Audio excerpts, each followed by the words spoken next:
কৃষি যেহেতু এক ধরনের সায়েন্স বা বিজ্ঞান, সো এক্ষেত্রে তোমাদেরকে অবশ্যই সায়েন্সের বইগুলো তোমাদেরকে পড়তে হবে। আর প্রথম এবং দ্বিতীয় সেমিস্টারে তোমাদের শুধু এই সায়েন্স রিলেটেড যে বইগুলো আছে, ফিজিক্স, কেমিস্ট্রি, বায়োলজি, ম্যাথমেটিক্স, এই বইগুলো তোমাদেরকে কভার করতে হবে। হ্যালো, এসএসসি ব্যাচ 26, তোমাদের পরীক্ষা চলমান আছে, এখনও হয়তো শেষ হয়নি। তো পরীক্ষা শেষের পর যারা কৃষি ডিপ্লোমাতে ভর্তি হতে চাচ্ছ বা ভর্তি হওয়ার সিদ্ধান্ত নিয়েছো, তো তাদের জন্য আজকের এই ভিডিও। দেখতে পাচ্ছ আমার হাতে অনেকগুলো বই। এই বইগুলোই তোমাদেরকে কৃষি ডিপ্লোমায় যদি ভর্তি হও, তোমাদের ফার্স্ট সেমিস্টার এই বইগুলো পড়তে হবে। তো এই বইটা হচ্ছে বাংলাদেশের কৃষি পরিচিতি। এবং একটা কথা বলে রাখি, কৃষি যেহেতু এক ধরনের সায়েন্স বা বিজ্ঞান, সো এক্ষেত্রে তোমাদেরকে অবশ্যই সায়েন্সের বইগুলো তোমাদেরকে পড়তে হবে। আর প্রথম এবং দ্বিতীয় সেমিস্টারে তোমাদের শুধু এই সায়েন্স রিলেটেড যে বইগুলো আছে, ফিজিক্স, কেমিস্ট্রি, বায়োলজি, ম্যাথমেটিক্স, এই বইগুলো তোমাদেরকে কভার করতে হবে। তো প্রথমে আমরা দেখলাম বাংলাদেশের কৃষি পরিচিতি। প্রত্যক্ষভাবে কৃষি রিলেটেড এই একটা সাবজেক্টই তোমাদের ফার্স্ট সেমিস্টারে থাকবে। এরপরে আছে বাংলা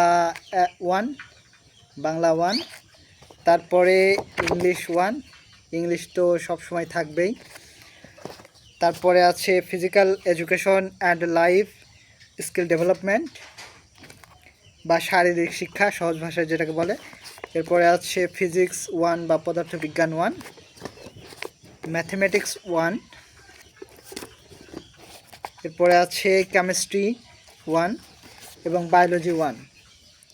তো তোমাদেরকে ফার্স্ট এবং সেকেন্ড সেমিস্টারেই শুধু একটু কষ্ট করে এই সায়েন্সের বইগুলো পড়তে হবে।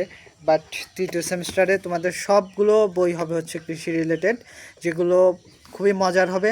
যদি তোমাদেরকে তোমাদের কৃষির প্রতি আগ্রহ থাকে, কৃষির প্রতি ভালোবাসা, ভালো লাগা থাকে, তাহলে আশা করি ওই বইগুলো প্রচুর তোমাদের জন্য কাজে আসবে এবং তোমাদের পড়তে খুবই ভালো লাগবে এবং মজা পাবে।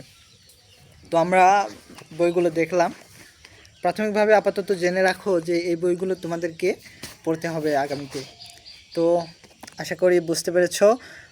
তোমরা চাইলে কৃষি ডিপ্লোমাতে ভর্তি হতে পারো, কারণ কৃষিতে এখনও বিভিন্ন সেক্টর রয়েছে যেগুলোতে এখনও দক্ষ জনবলের অভাব।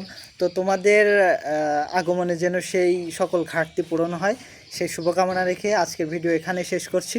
আল্লাহ হাফেজ।